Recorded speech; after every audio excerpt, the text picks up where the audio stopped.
Hi, I'm Kevin Klein with our Winnipeg Sun columnist Royce Koop, who is also a professor of political science at the University of Manitoba. Royce, thank you very much for joining me on another issue. And the issue today that I want to talk to you about is an article in the CBC. I'm not a fan of the CBC. They've personally attacked me a couple of times, so I have my own feelings. But I saw a story that really caught my attention, and it was a bit of an attack on MLA Josh Guntner of the Progressive Conservative Party here in Manitoba. And they go after him because of a quote where he said, I hope, and he put this on his Facebook, I hope that and he's talking about the gentleman who ran the stop sign and killed a mother and a daughter, an 8-year-old child. I hope that he faces the full brunt of the law and that he is not, and that if he is not a Canadian citizen, that he is deported, which is what happened in the Humboldt case. Not a Canadian citizen. After he serves this time, supposed to be deported. They went on to talk about the fact that he said we need to crack down on cheap foreign labor in the trucking industry and especially at truck driving schools. He said who have who Gunter, sorry, was a truck driver. So he's talking about something he knows about. He used to drive semi Hmm. trucks. And I thought it was really interesting because the CBC came after him for that. However, the CBC, being a little bit hypocritical, has done a number of stories through Marketplace, and I'll quote the CBC. Marketplace uncovers shocking details about how some new recruits are finding their way onto our roads, including through bribes, forged documents, and failure of oversight and enforcement. In the Winnipeg Sun, we did a story that went national on the fact that there are groups that are bringing in new Canadians under visas and paying them next to nothing because they're keeping money for their visa fee, keeping money for the place for them to live, for food and everything. They're working for Yeah. peanuts, quite frankly. So when I saw this article, it really bothered me that, here's he's a guy that has kids himself, drives that highway himself and got emotional Yeah. and gets attacked for that. Am I wrong to be upset with the CBC for that? No, I mean, as you say, we know there are real problems with these schools. And the logical response to this, we're going to see more accidents. If you're not training people properly, if there's real problems, then this is what you're going to see. I mean, I think with Gunther, I have kind of two views. I think there is a place for politicians to try to moderate conflict. And we don't really want politicians kind of exploding at everything that happens. But on the other hand, we want politicians to be authentic. We want them to be real people. And in this situation, this mother and her little girl were killed.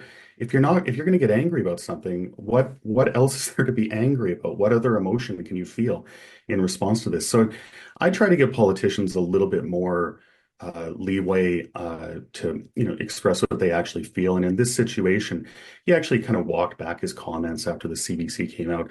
I think that's a reasonable, responsible thing to do. But I really can't fault him for being angry. I can't fault him for being emotional about it. I was pretty angry myself when I read that article. As was I, and I appreciate your comments on that. I agree with you, but I do feel that I guess my problem is two things, right? Now, the gentleman who was charged is on the run. Police don't know where he is. Yeah, They have a Canada-wide warrant out for him now. So if he went across the U.S. border, we'll never see them again.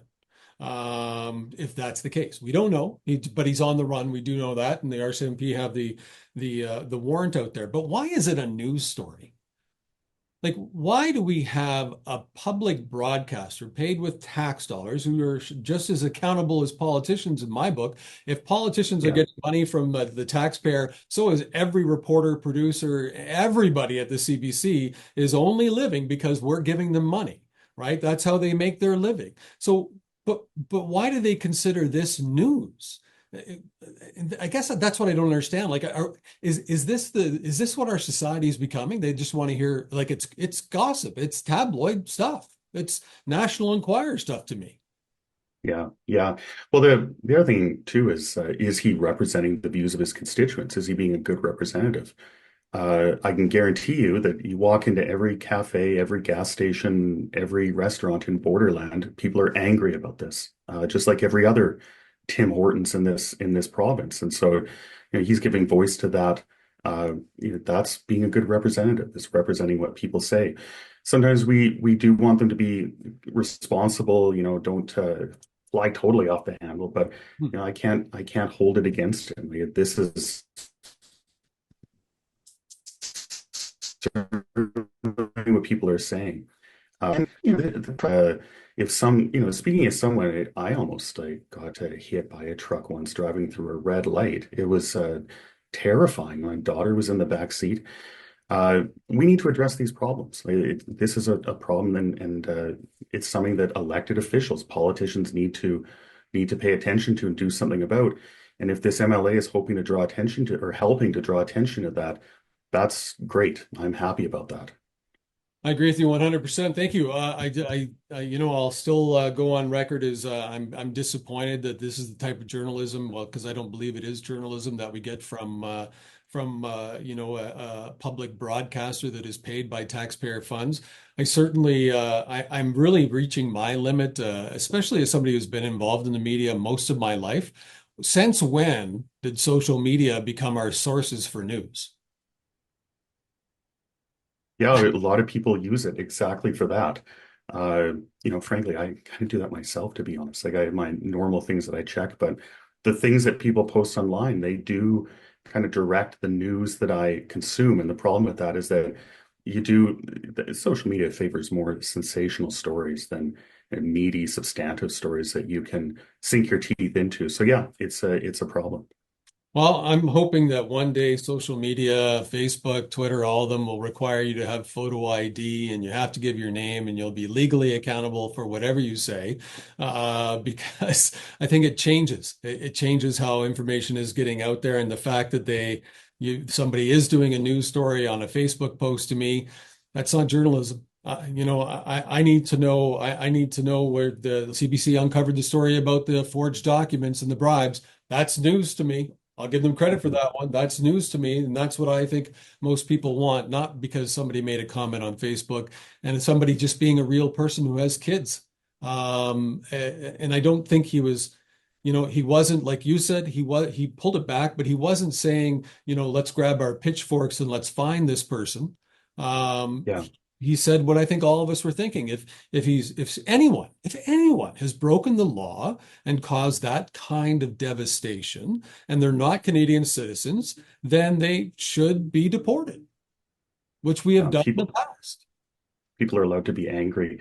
I can't remember his last name, the MP from Winnipeg Center, Pat. He was the NDP MP. Uh, I can't remember now, but he would be quite emotional, quite explosive on Twitter, and people condemned him for it. And I actually liked seeing this human side of the politicians. I don't want to see these kind of robots that are constantly disciplining themselves and stepping on eggshells at every single thing that comes out of their mouth is being focus grouped ahead of time. I actually like to see politicians speak authentically, and I kind of hate to see it when they get discouraged from doing so. Well, I can tell you, I was certainly discouraged when I spoke out, and I'm glad I'm in this chair now and not that one. Thank you very much for your insight on this. Very, very welcomed insight, and I appreciate you taking the time. And we'll talk again next week. Thanks so much, Kevin.